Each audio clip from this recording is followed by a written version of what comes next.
Good morning, student. In last lecture, we discussed about the introduction of holding company account.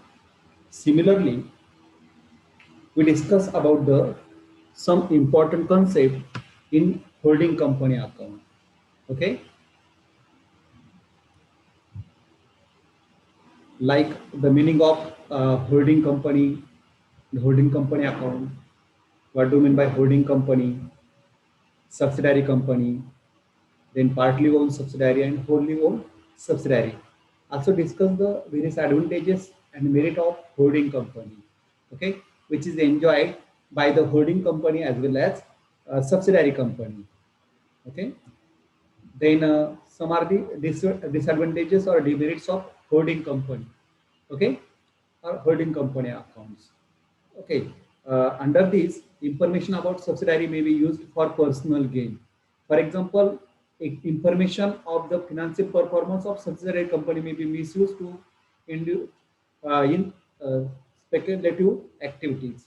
त्या ठिकाणी holding कंपनीकडनं सबसिडारी कंपनीच्या financial जो performance आहे किंवा फिनान्शियल डेटा आहे तर त्याचा मिसयूज केला जाऊ शकतो. So this is one of the disadvantages. Then minority shareholder remain minor due to majority of holding company. Okay, minority shareholder. Uh, who are the minority shareholder?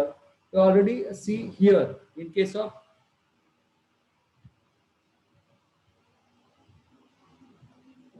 holding company. See here, Yash Limited purchased 6,000 shares out of 10,000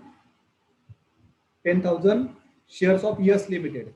Here, Yash Limited is the holding company because Yash Limited purchased the 6,000 shares in Yash Limited. Who purchased the shares? Yash Limited purchased the shares. Majority shares. Majority means more than 50% shares. Okay, that is 6,000 shares out of 10,000 shares. So out of 10,000 shares, 6,000 shares were purchased by the Yash Limited. So what is the number of remaining shares in subsidiary company, that is Yash Limited? Only 4,000 shares.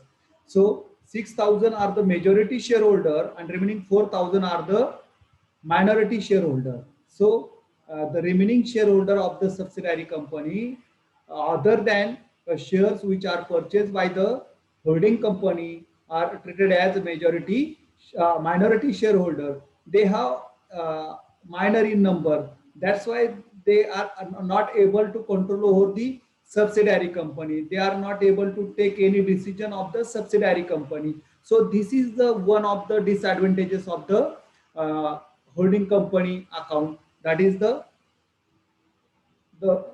subsidiary, sorry, disadvantages. Minority shareholder remain minor due to majority of holding company. तर ते minor मध्ये जातात त्या ठिकाणी. Subsidiary company need to pay excessive director fees to director of holding company who are appointed on the board of director of subsidiary company. When holding company purchase more than 50% share capital or shares in subsidiary company, at that time some of the directors from holding companies are appointed on the board of directors of the subsidiary company. So this is the extra director appointed on the board of director of the subsidiary company, and it after the appointment of the such excess director, some extra fees also paid to that extra director by the subsidiary company. So this is one of the expensive things for subsidiary company. Then some accounting difficulties should be arise in the books of accounts of holding company. For example, valuation of stock, intercompany transactions. Okay, so after the purchase of shares by the holding company in the subsidiary company, holding company prepare the consolidated financial statement. Consolidated means aggregate financial statement of the holding company and its subsidiary company. Holding company त्याचं balance sheet बनवत असताना subsidiary कंपनीचं जो काही part आहे म्हणजे subsidiary कंपनीचं balance sheet देखील त्यामध्ये ऍड केलं जातं आणि त्याच्यामुळे मात्र त्यामध्ये काही डिफिकल्टीज अराईज होऊ शकतात, पण त्याला सोल्युशन आहे. मग वेगवेगळ्या ट्रान्झॅक्शन्स मध्ये valuation of stock, inter company transaction मध्ये आपण ते डिटेल्स मध्ये बघणार आहोत. त्या अकाउंटिंग ट्रीटमेंट मध्ये आपलं येणार आहे. तर तिथे काही डिफिकल्टीज अराईज होऊ शकतात, पण त्या सॉल्व्ह होण्यासारख्या असतात. It is difficult to evaluate the earning capacity of subsidiary company. Holding company आता ते सर्व मेंटेन करत असल्यामुळे त्या सबसिडायरी कंपनीची अर्निंग कॅपॅसिटी त्या ठिकाणी इव्हॅल्युएट होत नाही, त्यांचा परफॉर्मन्स जज केला जात नाही. Holding company may exploit the subsidiary company, म्हणजे होल्डिंग कंपनीचं मेजॉरिटी शेअर होल्डर असल्यामुळे होल्डिंग कंपनीचे, तर ते सर्व डिसिजन घेतात आणि डिसिजन प्रत्येक वेळेस गुड डिसिजन असू शकतात, परंतु त्या ठिकाणी थोडस सबसिडायरी कंपनीला कन्सिडर केलं जात नाही आणि त्याच्यामुळे मात्र तिथे तो एक इश्यू होऊ शकतो की सबसिडायरी कंपनी एक्सप्लॉइट होऊ शकते होल्डिंग कंपनीकडनं, तर तो एक प्रॉब्लेम या ठिकाणी अराईज होतो. The subsidiaries may be compelled to buy goods from the holding company at high price, म्हणजे सबसिडियरी कंपनीला तिथं मॅन्डेटरी करून टाकलं जातं, कंपल्सरी करून टाकलं जातं का तुम्ही होल्डिंग कंपनीकडून गुड्स खरेदी करा. सो हे एक्सप्लॉयटेशन त्या ठिकाणी होत असतं. ते might be force to sell their product to the holding company as very low price, म्हणजे जो माल खरेदी करायचा तो होल्डिंग कंपनीकडून खरेदी करायचा आणि जे सेल केला जाईल तो होल्डिंग कंपनीला कमी किमतीमध्ये विकायचा. तर असं एक्सप्लॉयटेशन त्या ठिकाणी केलं जाऊ शकतं.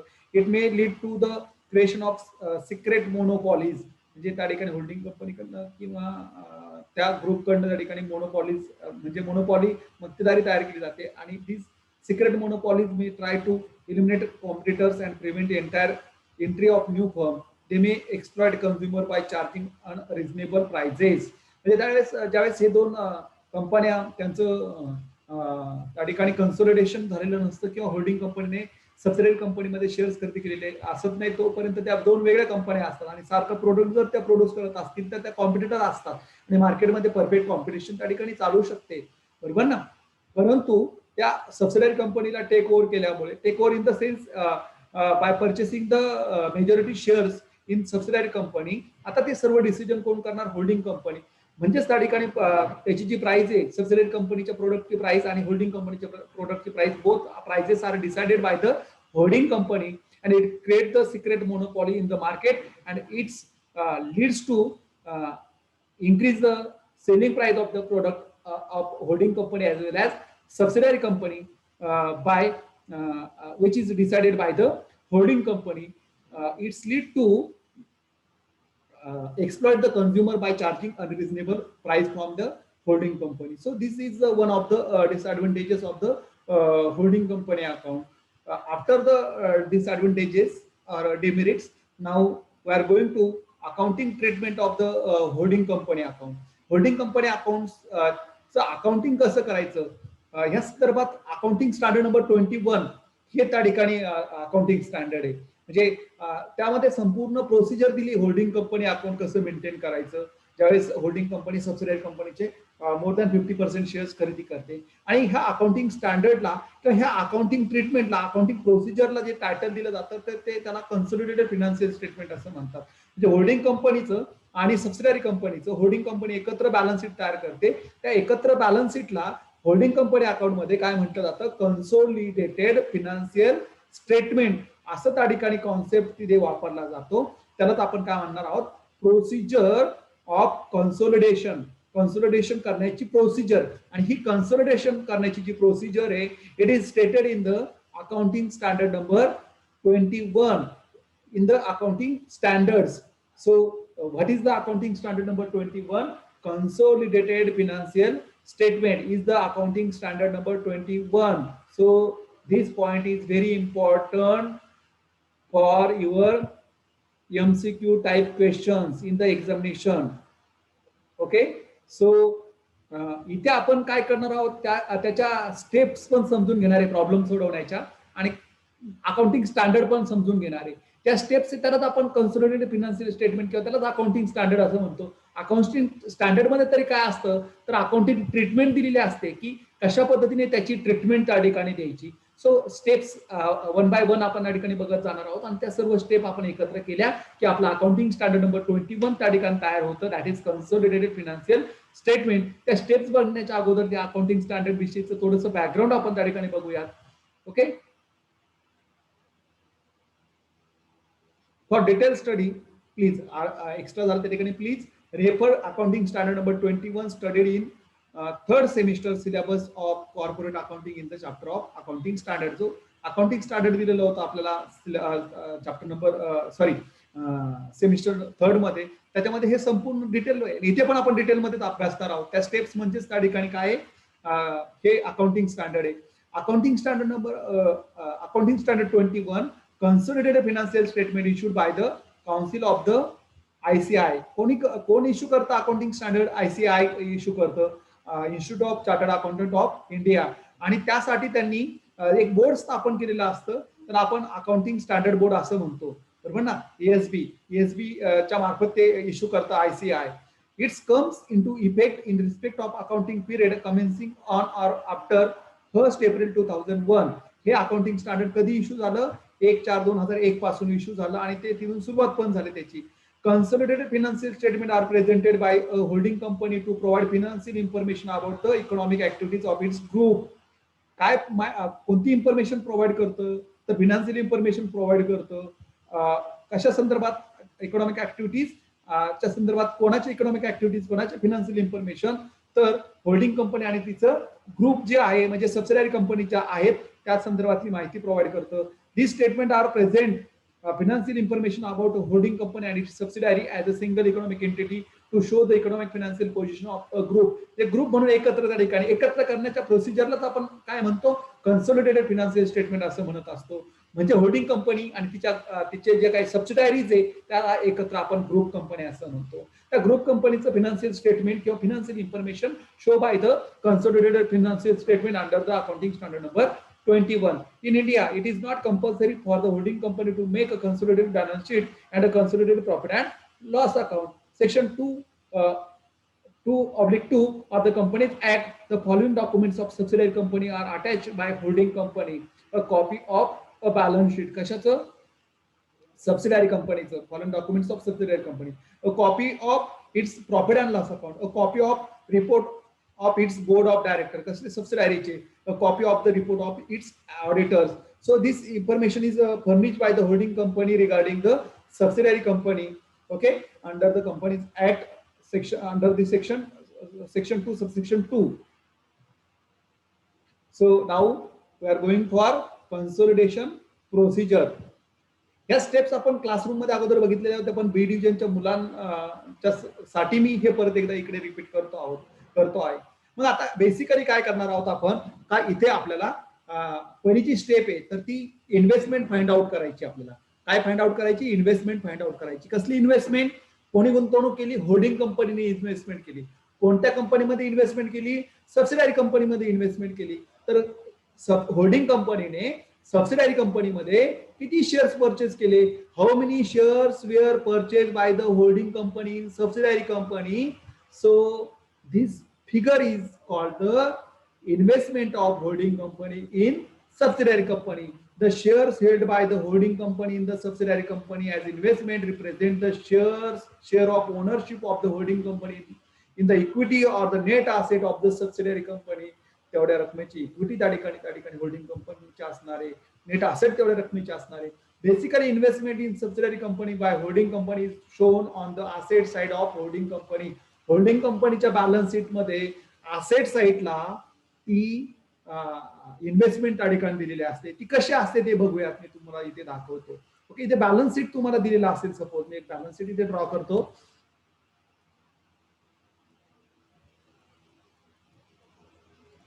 Okay, so this is the liability side. Sorry.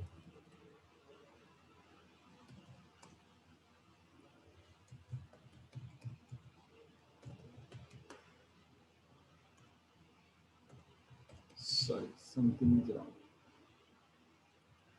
There are two columns.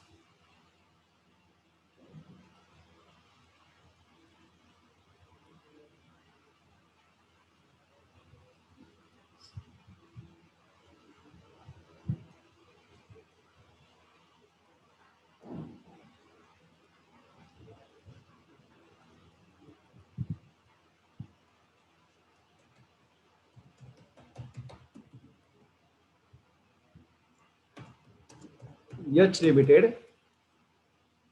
Yes Limited. Okay, we just take it for explanation. Yes Limited. Assets. Yacht Limited. Yes Limited. Okay, Now observe this balance sheet. Okay, there are two balance sheet in one form. Balance sheet of PH Limited and balance sheet of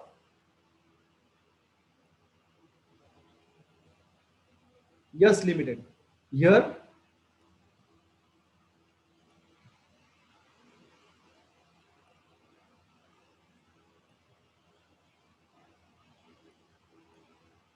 okay, so there is one information given in the problem like this. We just take the this example for explanation. Which one? This one. Yes Limited purchase. See.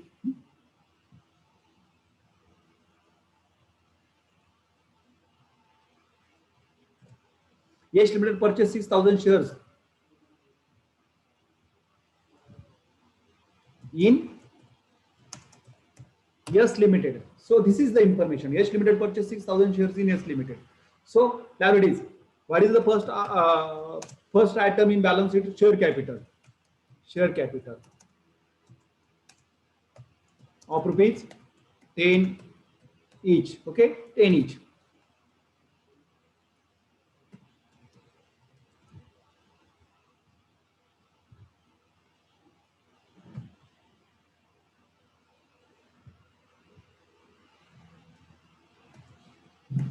Okay, see, this is the share capital of H Limited. H Limited is holding company because H Limited purchased the shares of shares in H Limited. Yes Limited. Who purchased the shares?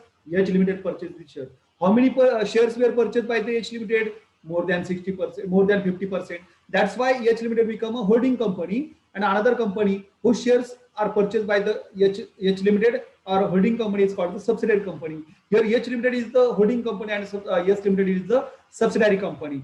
So share capital of rupees 10 इच. एक share कॅपिटलचा 10 रुपयाचा. मग H लिमिटेडचं share capital किती आहे? 2 लाखाचं. 2 लाख भागिले जर 10 केलं आपण तर काय येईल? त्याची शेअरची संख्या येईल 20,000. एच लिमिटेडची शेअर कॅपिटल किती? 20,000 आहे.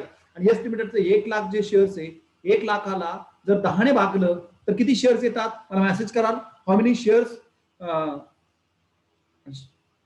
Shares were in S limited? Yes. What is the number of shares in Yes Limited? 10,000 shares. Very good. 1 lakh भागिले 10 केलं तर 10,000 शेअर्स येतात आणि एच लिमिटेडचं शेअर कॅपिटल किती? 2 लाख आहे. ते 2 लाख भागिले 10 केलं तर त्याचे 20,000 शेअर्स येतात. म्हणजे जे 20,000 शेअर्स आहे जे 10,000 शेअर्स आहेत. ओके. आता इथं काय म्हटलं? H limited purchase the 6,000 shares in S limited. H लिमिटेडने किती हजार शेअर्स परचेस केले? एस लिमिटेडचे 6,000 शेअर्स परचेस केले. आणि बघा इथं काय म्हटलेलं आहे आपल्याला, कुठे दाखवलेलं असतं ते? Basically investment in subsidiary company by holding company. Holding कंपनीचे 6,000 शेअर्स खरेदी केले, ती होल्डिंग कंपनीची गुंतवणूक आहे. Investment is a asset or liabilities? Tell me. Investment is the asset or liabilities? Send me answer in chat box. Investment is a asset or liabilities? Asset. Very good. It is asset. So it is shown on the asset side. Okay. Here. Okay. Investment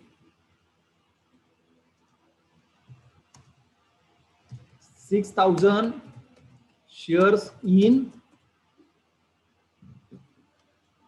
Yes Limited. बघा. In Yes Limited.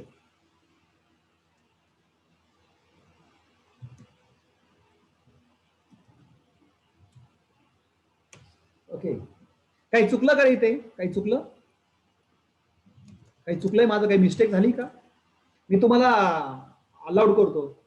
ज्याला answer द्यायचं त्याने unmute करा. कोण answer देणार याचं? काही चुकलंय का माझं? काही मिस्टेक झाली का? कोण आन्सर देणार? जो आन्सर देणार त्याला मी अनम्यूट करतो.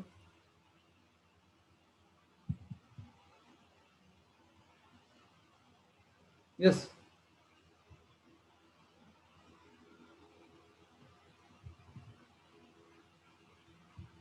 कोण आन्सर देणार?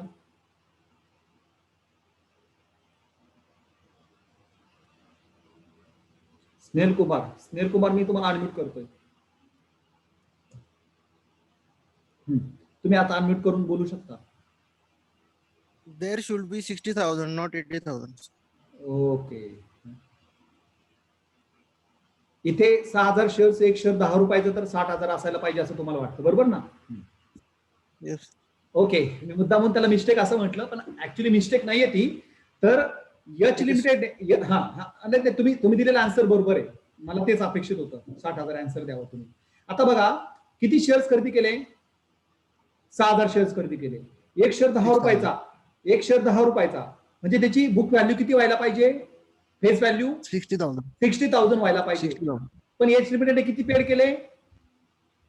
80,000. 80,000. That means how many extra amount paid by the H Limited to Yes Limited?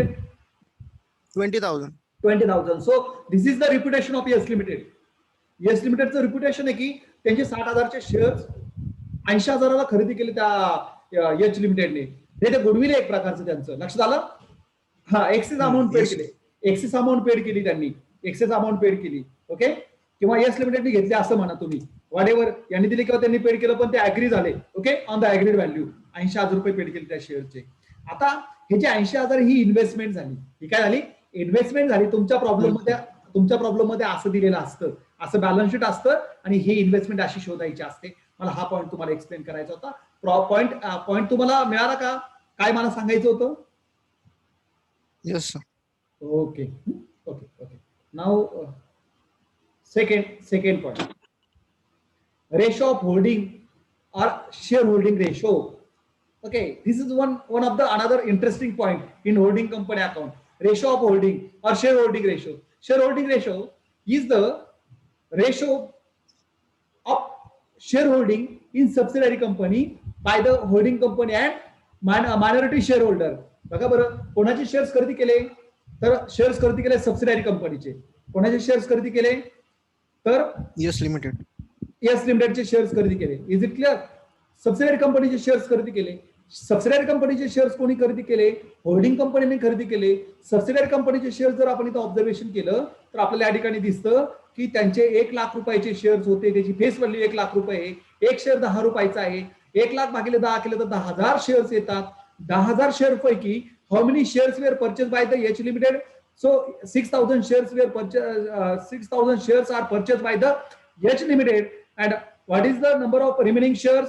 So remaining shares are 4,000 shares are there. Okay, 4,000 shares आहेत त्या ठिकाणी. म्हणजे येस लिमिटेडचे शेअर्स म्हणजे सबसिडारी कंपनीचे शेअर्स दोन भागामध्ये विभागले गेले. एकीकडे 6,000 शेअर्स आहेत आणि एकीकडे 4,000 शेअर्स आहेत. म्हणजे टोटल 10,000 शेअर्स, त्यापैकी 6,000 शेअर्स आणि त्यापैकी 4,000 शेअर्स. Is it clear? म्हणजे 10,000चं डिव्हायडेशन दोन भागामध्ये झालं, 6,000 शेअर्स मध्ये आणि 4,000 शेअर्स मध्ये. 10,000 शेअर्स कोणाचे आहेत? सबसिडारी कंपनीचे, एस लिमिटेडचे. त्यापैकी 6,000 कोणी खरेदी केले? तर एच लिमिटेडने, म्हणजे होल्डिंग कंपनीने शेअर खरेदी केले. राहिलेले 4,000 जे शेअर्स आहेत ते शेअर होल्डर सबसिडारी कंपनीचेच आहेत. हे 6,000 होल्डिंग कंपनीचे देखील कंपनीचे खरेदी केले, तर एच कंपनी देखील त्या ठिकाणी एस लिमिटेडची शेअर होल्डरच त्या ठिकाणी 6,000 शेअर साठीची. आता जे 4,000 राहिलेले शेअर्स आहेत तर ते शेअर जे खरेदी करतं त्याला मायनॉरिटी शेअर होल्डर म्हणतात. काय म्हणतात? मायनॉरिटी शेअर होल्डर म्हणतात. मग आता मला तुम्हाला क्वेश्चन आहे, मी ऍज अ रिप्रेझेंटेटिव्ह म्हणून परत एकदा दुसरं कोणाला उत्तर द्यायचं? वाघ आन्सर द्याल का? वाघ, मी तुम्हाला अनम्यूट करू का? वाघ आहे का मीटिंगला? ओमकार, ओमकार मी तुम्हाला अनम्यूट करण्यासाठी ऑप्शन देतोय, अनम्यूट करा तुम्हाला.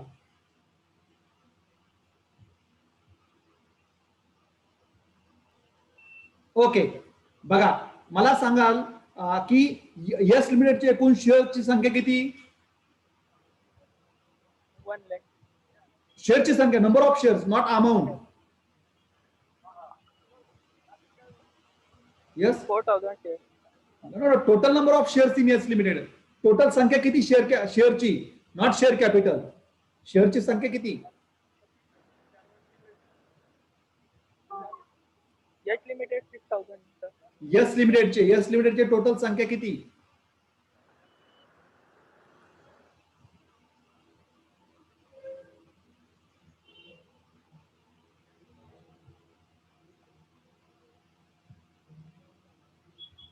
$10,000. 10,000 शेअर्स, बरोबर ना? म्हणजे इथे 1,00,000 शेअर कॅपिटल आहे, एक शेअर 10 रुपयाचा, 10,000 शेअर झाले. त्यापैकी एच लिमिटेडने किती शेअर्स खरेदी केले? एच लिमिटेडने किती शेअर्स खरेदी केले? H Limited ने 6,000 shares यश लिमिटेडने 6,000 शेअर्स परचेस केले. मग Purchase केले. हा यश लिमिटेडचे 6,000 शेअर जर होल्डिंग कंपनीने खरेदी केले तर राहिलेले शेअरची संख्या किती? and 4,000 shares. 4,000 शेअर्स. म्हणजे 4,000 शेअर्स ज्या शेअर होल्डरने खरेदी केले ते शेअर होल्डर हे होल्डिंग कंपनी सोडून येत आणि ते संख्येने कमी आहेत. ओके, हो. मी तुम्हाला म्यूट करतोय. ओंकार तुमचा तिथे आवाज येतोय. मी स्नेहल कुमारला विचारतोय. हे आन्सर मी तुम्हाला रिप्रेझेंटेटिव्ह म्हणून विचारतोय. स्नेहल कुमार अनम्यूट करा तुम्हाला.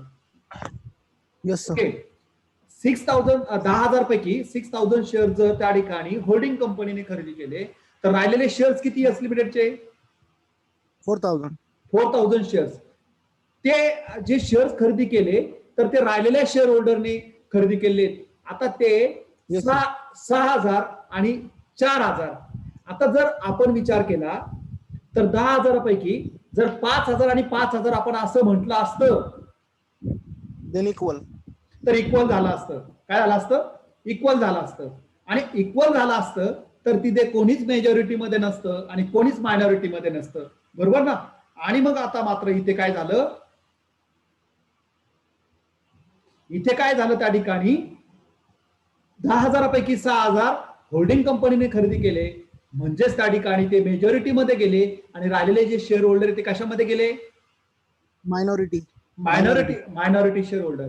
म्हणजे आता इथे एक गोष्ट लक्षात घ्या, सबसिडारी कंपनीचे दोन प्रकारचे शेअर होल्डर आहेत. एक कोणता? Majority Majority share shareholder. आणि दुसरा मायनॉरिटी शेअर. Minority share. आता जे मेजॉरिटी शेअर होल्डर आहे त्याला डायरेक्ट नावच इथे कोणती company? H Limited. H limited, that is holding company. म्हणजे मला एक सांगाल, सबसिडारी कंपनीचे शेअर कोण आणि कोण खरेदी करतं? Majority shareholder company. त्याला होल्डिंग म्हणायचं. आता इथे होल्डिंग कंपनी Holding. कोण कोण खरेदी करतं मग सबसिडारी कंपनीचे shares? Holding company. Holding company आणि Holding company. Minority shareholder company. हा, म्हणजे सबसिडारी कंपनीचे दोन शेअर होल्डर असतात. एक असतात होल्डिंग कंपनी आणि दुसरे असते minority share Minority holder. shareholder. बरोबर ना? बऱ्याच वेळेस विद्यार्थ्यांना विचारलं का कोणाकोणामध्ये शेअर्स वाटलेले असतात तर मुलं पटकन उत्तर देतात होल्डिंग कंपनी आणि सबसिडारी कंपनी. नाही बाबांनो, सबसिडारी कंपनी काय आहे? सबसिडारी कंपनी मुळात तिथे शेअर विकणारी कंपनी आहे. तिचे शेअर्स तिचे शेअर्स विकले जाणार आहेत. ती विकते शेअर्स, तिचे शेअर्स घेतलेले आहेत. तिचे शेअर्स दोन शेअर होल्डरने खरेदी केले. होल्डिंग कंपनीने शेअर्स खरेदी केले आणि सबसिडारी कंपनीने शेअर्स खरेदी केले. सॉरी, मी पण चुकलोय बघा. कोणी? मायनॉरिटी शेअर होल्डरने शेअर्स खरेदी केले. ओके, कोणी? मायनॉरिटी शेअर होल्डरने शेअर्स खरेदी केले. म्हणजेच त्या ठिकाणी सबसिडारी कंपनीचे शेअर्स या दोघांनी खरेदी केले, या दोघांमध्ये वाटले गेले. म्हणून या दोघांचा रेशो तिथे कॅल्क्युलेट केला जातो आणि या दोघांचा जो रेशो असतो त्याला आपण शेअर होल्डिंग रेशो म्हणतो. कोणाचे शेअर्स खरेदी केले त्या दोघांनी? तर सबसिडारीचे शेअर्स खरेदी केले. आणि सबसिडारीचे शेअर्स कोणी खरेदी केले? तर होल्डिंग कंपनी आणि मायनॉरिटी शेअर होल्डरने खरेदी केले. त्या दोघांमधला रेशो आपल्याला तिथे कॅल्क्युलेट करायचा. त्याला आपण शेअर होल्डिंग रेशो असं म्हणतो. It is the ratio of share held by holding company and minority share holder in the subsidiary company. Subsidiary कंपनीमध्ये होल्डिंग कंपनी आणि मायनॉरिटी शेअर होल्डरने जेवढे शेअर्स खरेदी केले त्या दोघांचा रेशो ऑफ शेअर होल्डिंग, त्याला आपण शेअर होल्डिंग रेशो असं म्हणायचं. This ratio is useful to calculate the interest of holding company and interest of minority share holder in share capital, share profit and loss account, reserve fund of the subsidiary company. म्हणजे subsidiary कंपनीमध्ये जो financial interest आहे त्या दोघांचा, कारण share holder मालक आहेत आणि मग सबसिडारी कंपनीमध्ये त्यांचा वाटा किती, कारण प्रत्येक ठिकाणी वाटा मागणार आहेत. हे सबसिडारी कंपनी एक झाड आहे फळाचं आणि त्या झाडाला 100 फळं आले तर 60 फळं कोणाला मिळणार? 60 फळं कोणाला मिळणार? होल्डिंग कंपनीला मिळणार. आणि 40 फळं कोणाला मिळणार? तर त्या मायनॉरिटी शेअर होल्डरला मिळणार. फळं म्हणजे प्रॉफिट. फळं म्हणजे काय? प्रॉफिट. झाडच तोडलं तर 60% लाकडं कोणाला मिळणार? होल्डिंग कंपनीला मिळणार. आणि 40% लाकडं कोणाला मिळणार? फांद्या वगैरे कोणाला मिळणार? मायनॉरिटी शेअर होल्डरला मिळणार. आता इथं झाड म्हणजे काय तर टोटल शेअर कॅपिटल. त्या टोटल शेअर कॅपिटल मध्ये यांचे 60% आणि यांचे 40%. हे वाटण्यासाठी तर त्यांचा रेशो माहिती पाहिजे, म्हणून शेअर होल्डिंग रेशो तिथे कॅल्क्युलेट करावा लागतो.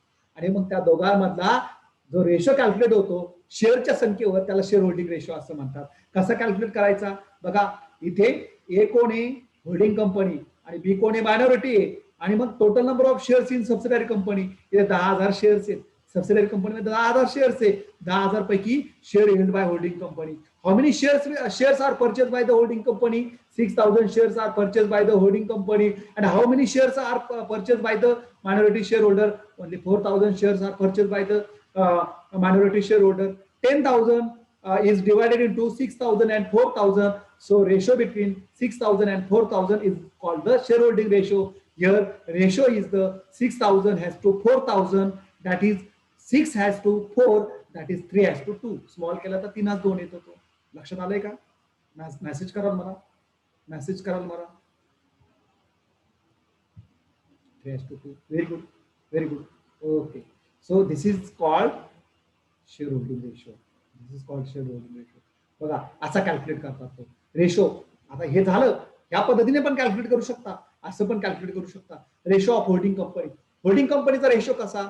Number of share held by holding company. Number of share held by holding company किती शेअर्स खरेदी केले? 6,000. आणि total number of shares of subsidiary company, total number of shares किती आहे? 10,000. 6,000 भागिले 10,000 गुणिले 100, तर त्याचा तो रेशो तिथे कॅल्क्युलेट होतो. Ratio of minority, number of share held by minority share holder. Minority share होल्डरने किती शेअर्स खरेदी केले divided by total number of shares of subsidiary company.